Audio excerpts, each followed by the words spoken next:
Hello friends, family and other creatures of the sea, and welcome back to a high-level best of 3 of StarCraft 2. And here in the bottom right corner of Oceanborn, the man was in the military for 2 years and now has made his return into professional StarCraft 2. It's of course Parting. Woo! The crowd going wild hearing Parting return. And in the top left we have the man, the myth, the legend, Coffee, Chinese Terran player.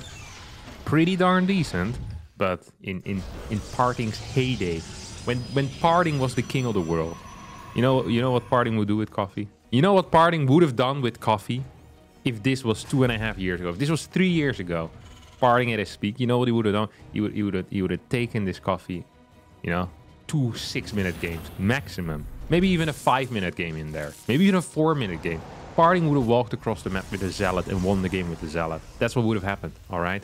That is exactly what would have happened if this was 3, 4, 5 years ago.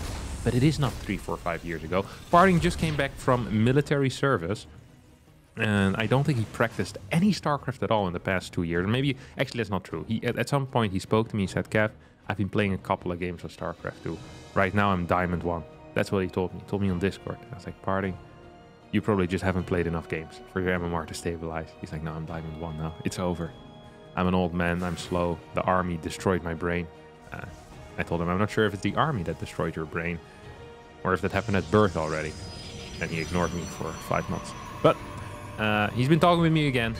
He's been playing some Stormgate. He's been playing some StarCraft. And this is his first series back in fighting Coffee. Now, how does he open up? He sent his first Adept across the map against a 2-gas opener. That is definitely a play that we haven't seen in a while. He's still getting used to things. The reason why I laugh at this is because you never get any damage done with your first Adept, and it is possible that it ends up dying.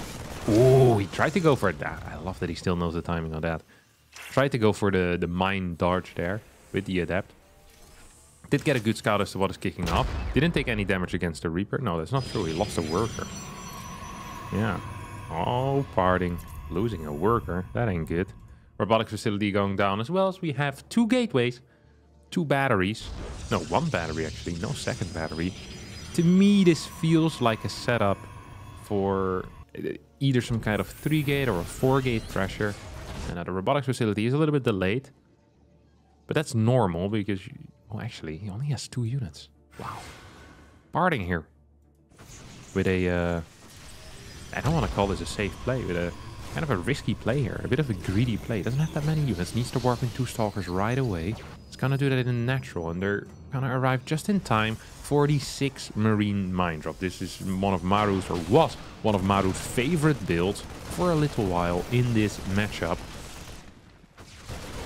And it's just going to force a full pull away here from the natural mining.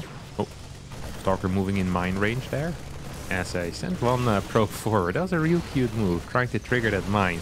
This is taking a long time though. Medevac's gonna get taken out. Pretty decent start here for Parting, I'd say. Pretty decent start indeed. So we have the Blink about to finish up. And he didn't really take any serious damage, and he killed a lot there. He lost 2 workers. Lost an Adept, killed the Medevac, killed the mine, killed 6 Marines. That is significant damage. I think he's just going to walk across the map. And I don't want to say he's going to win the game straight up, but he might just win the game straight up. Here comes a mine. He's going to dodge it. He's quick. He's fast. He is Parting. Blinks in forward with 6 Stalkers. That means that he requires 2 volleys. Sadly, they weren't synced up properly. Still going to end up getting that tank. Losing just a single Stalker so far. Control is good. Blinks on forward as he's looking to pick up this game number 1 here. Snipes 3-4 SCVs. Bunker's gonna finish, but there are no Marines to occupy that bunker. As at the same time, on the other side of the map, we have a Liberator sieging up. I wasn't quite aware of that, and neither was Parting, as he also ends up losing 5 workers. So 5 workers, 4 or 5 workers. That is what we call an even trade. Ooh! Observer gets taken out. That's going to be the end of this aggression, or at least it's going to be the end after these Stalkers decide to blink on out again. 9 workers going down in total. Good start here for Parting, who doesn't have a 3rd base yet. Is floating astronomical amount of cash. He's building a Nexus and he still has 600 in the bank. Not quite optimal. Not the optimal play here coming out of our South Korean Protoss player. There's an eBay going down here for Coffee, who, by the way, is I don't want to call him an all-inner, because what Coffee does is art, but he does tend to pull the boys a decent amount, at least whenever I play him. I can't recall playing much of a 3-base versus 3-base game against him before. Most of the time it was just, you know, straight up pulling the boys, trying to kill me. To be fair, that is my experience a lot of the time against Terran players, because everyone knows I play very greedy, so they always just try to kill me before I truly get online. They're scared of the macro game, is what I always tell myself. But maybe I shouldn't be opening with 5 Nexi while my opponent is on 2-base, while also boosting double Forge, double Robo. Maybe, you know, maybe that is the issue. Who knows? I just keep blaming the Terrans for being dirty all-inners. Prism here, halfway done. Storm on the way as well. So, Parting still with a similar setup of what he used to do 2-3 years ago. Really, these blink into Storm builds is what he kind of grew up with as a kid, you know? When Parting was a young Protoss player, this is what he loved doing. He's getting Stalkers out, popping off, and then going for a no Forge, charge slot Storm attack. And that's exactly what he's doing here as well. Has Stalkers moving on the right and the left side. Has an Observer in dead space that's going to spot this Raven. Feedback would be nice to have. Battery is going to take care, of course, of just a single auto turret. That shouldn't be an issue. 2 auto turrets, though, might be close. You just start focusing on individual probes. I do believe you get to take out a couple there. Look at that. 4 or 5 workers going down. Storm drop is going to be the answer here. That means we should probably see a second Forge as well. Not a huge fan of playing late single Forge after 8-gate plus Storm. He's also going in as nothing is happening. Well, apparently that's going to be good enough as he gets 13 worker kills here. Coffee not really paying attention. 4th base on the way, so we have a double mine drop popping off. Armory about to finish up as well. Now, Coffee should be aware of the fact that there's an Observer as he flew past it with his Raven earlier. She's going to pretend like it ain't there. If these mines connect with anything, that would be quite nice. Marines dropping over here. Combat shield about to finish up. As Coffee is just sitting here at home, having a little blast. Double mines to set up. Ooh, that's going to be a lot of damage. That's going to be a lot of damage there. 8 kills instantly. These mines don't get to shoot again. But, well, do they? They shoot him because there's an Observer here. Okay, he's also chrono boosting another Observer out, I guess. No, it's not really being chrono boosted. It's just being built. There's no vision. Look at this. Look at Parting's lack of vision. He has no clue whether there's a move out happening or what is kicking off here. I don't think it matters so much, though. He's in such a good spot right now. Bigger army supply. Bigger worker supply. Hasn't started an upgrade yet, despite having this Forge for quite a while. Perhaps has forgotten about the fact he has a Forge. Okay, now starts it. Starts at +1. Robo Bay goes down here as well. I mean, to me, this feels like Coffee just needs to sit back and do nothing for a very, very long time. And Parting might have an opportunity here to kill his opponent. I wouldn't attack into this. I'm deadly afraid of mines. I'm terrible with Storm, but Parting, he believes, oh, he's gonna have a pretty okay time. He's gonna have, oh my god, the Storms are hitting in a big way. Oh, that is just beautiful stuff. Here comes the Guardian Shield in as well. Now, there's no Prism anymore with this setup, but it's not really gonna matter, as all that's remaining right now is a tank and a Marine. A couple of mines in the back as well, but that should be fine. The moment the tank gets taken out, oh, nice blink to the side. All these mines get activated. GG gets got, and Parting wins his first game after he comes back to professional StarCraft 2. Now, he's won the first battle, but he hasn't won the war. As in the second game, he kicks off with a fast adapt across the map. What the hell is Coffee doing here? Oh, it's just what we call a Marine into factory opener. It's going to be supply block for a little bit, which is frustrating because the entire point of this build is to pop out quick factory units. If you're supply block, you can't pop out quick factory units because you're supply block. Parting here thought that he could kill that SCV still. He won't be capable of doing that, but killed the first one and has quite an impact on the game because of that. So, I'm not saying this is necessarily very bad for Coffee. All I'm saying is that if Coffee's plan here was to go with, for example, 2 Cyclones, or like a Cyclone and a Mine, with some type of drop. That's not going to be possible anymore because he will supply block for a solid 10 seconds, so can't really wait for that. Parting, meanwhile, going up to 4 gates and blink. So still playing the same build that he did pre-military. Gotta get a mule. That was a fresh mule as well. You smell that? That guy was fresh. Straight out of the oven there. He was cooked up. Aye. Cyclone kind of chilling at home. So we have a 7 marine drop heading towards the main base. There's no batteries in position really anywhere. As this little plateau, the unbuildable rocks are now being destroyed. This shouldn't really be the focus though of parting. The focus should be right now on not freaking dying to whatever the heck Coffee is doing. And Coffee right now is in his mineral line. Something you'd probably want to take care of. Needs to blink back, won't blink back, loses a Stalker, has lost 5 workers, loses a second Stalker as the medevac will go down, blink complete. Parting doesn't use it because at the same time there's a Cyclone in the net getting 5 kills. Parting is looking at that unit like, wait a second, that didn't used to be so freaking good. What happened with that? As Cyclone's going to, oh my god, get another Stalker. This is a terrible, terrible early game here for a Parting. Losing 5 Stalkers, 10 workers. Yeah, this is why people don't tend to play 4-gate anymore against a fast factory. Of course, that starport unit still came in time because it wasn't supply block. 7 marine drop, it dealt some serious damage. Stalker's not in position, no batteries anywhere. Very often what we see max packs, for example, do nowadays is that he'll play 3-gate and build a battery in each base. That way you're pretty safe against these types of shenanigans while still being capable of putting on some serious pressure on the map. And of course, 2 batteries are about as expensive as an extra gate is. 150 to 200 minerals, so, you know, close enough. These 50 minerals you get somewhere else from, you know, being better. Not sure how that works, but it does. Oh, Raven's gonna get F2'd back home. As Coffee realizes the seriousness of this situation, and this really requires a Raven to sacrifice his life for the Dominion. That's what he does.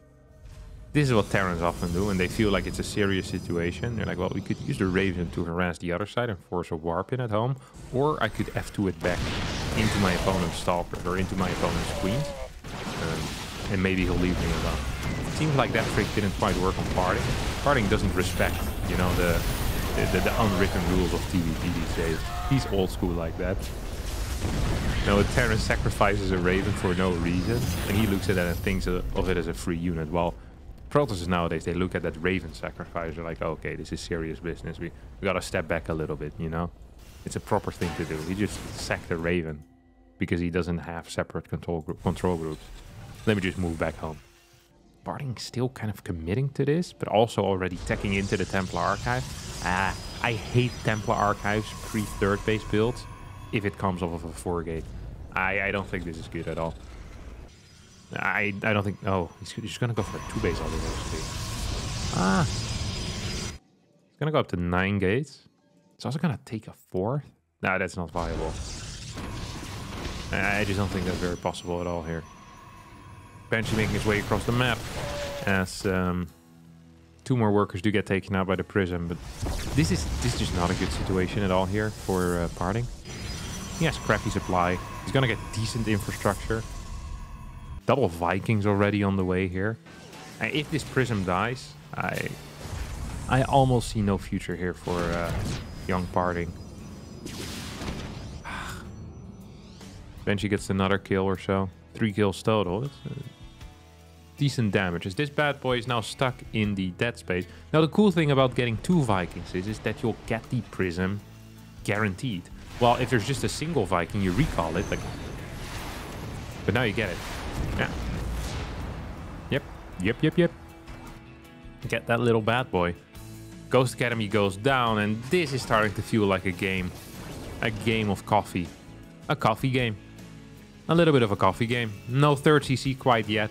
Ghost Academy already going down. He's gonna build 2 ghosts, walk across the map, and pull the boys. This is my estimation of what's about to happen here. Oh, matey. You're getting scouted here. Look at that. Parting on top of that. When it comes to the division, I think... Okay, so Coffee just scanned. Saw that he was being spotted. Now, the correct play here for Coffee would be to send this thing back.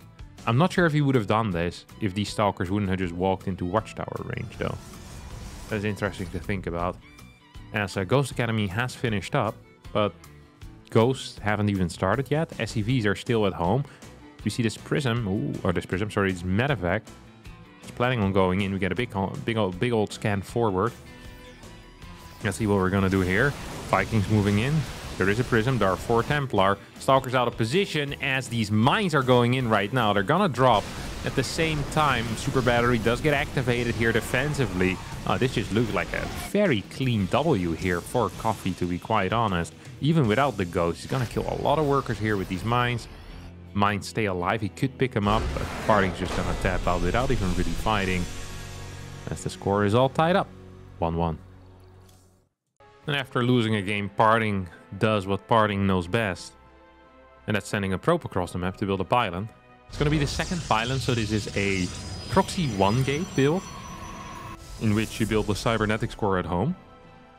Kind of an old school build. I haven't seen this being used in a very, very long time. Terrans largely kind of figured out how to deal with it, in my mind. Like Parting used to love this build, though. He played it so much. The problem with the build... So there's a couple of problems with the build. One, I think it doesn't really have the same power as a second gate proxy. And two, it is basically an auto lose to the same builds that a second gate proxy loses to. So I feel like you have a similar range of wins, but there's also a couple of added losses in there, basically. So if it's like a no-scout Marine into Factory type of play, this build is probably really good. Even if it's like a no-scout with a Reaper opener, single gas, and a CC on the low ground is pretty good. If you're playing against 2 gas, you're probably dead. And against any type of scouting, I think this situation is really, really good as well for the Terran player. I think this is the worst case scenario, to be honest. Just a double gas full wall. Now, if he gets a kill. Loses the probe as well. If this is a reactor afterwards, I think this is the best case scenario for Coffee. Now, that sounds weird, but it makes a lot of sense. Oh my god, it's not going to scout it. Because whenever there's a reactor, the CC will be built on the high ground. Oh, actually, Coffee wants to build on the low ground. But Parting shows up a little bit too early. I mean, I think this is not good. That's what I think. I think this is really bad. He doesn't even need to have the Reaper outside. He doesn't need to. Does he even need to build a bunker? I was gonna say you need to build a bunker against this. Can't you just survive building a mine? He's gonna go for a Cyclone. I think that is the correct call, probably, actually. Ideally, he kills 1 Zealot before the Stalker shows up. So, wait, what? Ideally, don't lose the freaking Reaper before the Stalker shows up. This was really poorly done. How did he take this much damage? Parting here, making magic happen where magic really shouldn't be possible. He doesn't even have a hat. And he's pulling rabbits out of thin freaking air here. Okay, now Coffee is controlling this quite well. It's not going to lose a depot. It's not going to lose a Marine either. And the Cyclone's about to pop. And Parting once again is going to get acquainted here with this bad boy. He's like, wait a second, what is this guy? He used to come out this fast. Did you? Thought they needed a tack lamp for that. He's just looking at it. He's like, wait, what? That makes no sense. That don't make no sense. Oh, no. Does need to be careful, though. 2 Stalkers. Yeah. I think you require 7 shots, right, to kill the new Cyclone. Yes, this Pine is going to get taken out. And there goes the Cyclone as well. Coffee here. Being out-controlled. Holy crap.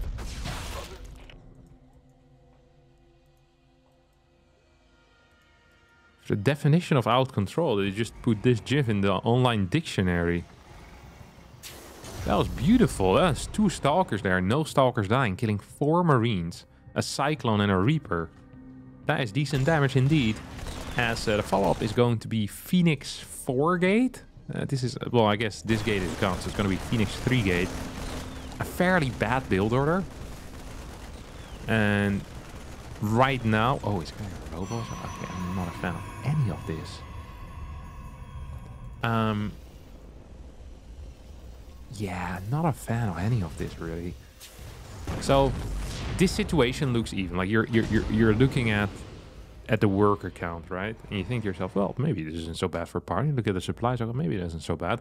The problem is that any type of aggressive threat here, there is no immortal to deal with it. There's not a whole lot of stuff in general. We're gonna have like a single Phoenix, that's it. Now I do like that there's a battery in the main base, that's going to help. There's a battery on the low ground, that's going to help. But this could still be an issue as these Cyclones move in. Parting, not paying attention, loses 2 Stalkers. Is going to deal with this threat in the main base. Lost 3 workers as well, though. It's just not so hot, is it? It's just not so hot. Raven gets constructed. Technically a bad build for Coffee as well, getting a Raven against a Phoenix opener. But then again, who expects a Phoenix opener after seeing freaking 4 Stalkers? Not me. Not me. That's for sure. eBay's about to pop off as well. Yeah, parting at 38 workers to 35 right now. Nexus is insanely late. Insanely late. That is pain. That is legit pain. The Raven here probably wanted to pop off in towards the natural at some point.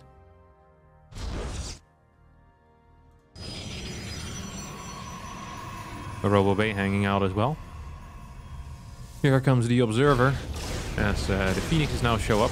Do want to deal a bit of damage, and we'll manage to deal a bit of damage. Poor army split here coming out of Coffee. As this really shouldn't happen.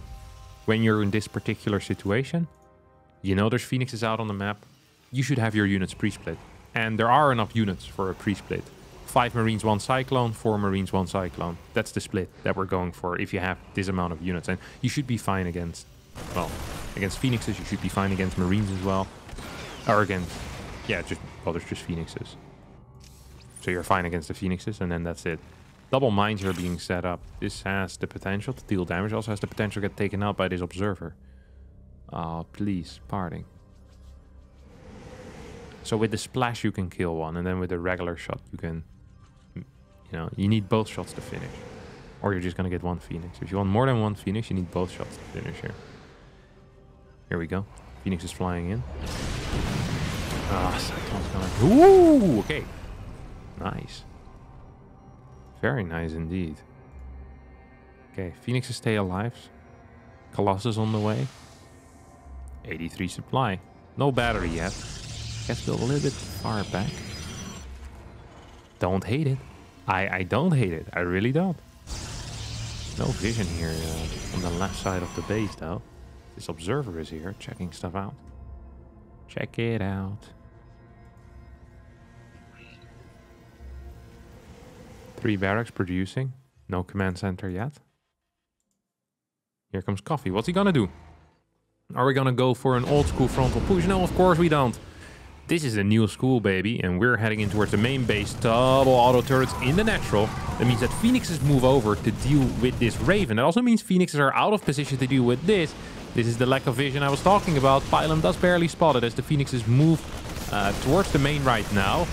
Mine is going to set up. Wait, where's these Marines going? Downstairs, apparently. Raven's going to join up with the force as well. Is there even a Colossus on the way here? What's kicking off? This split, this army split is very slow as... Well, it's not really a split.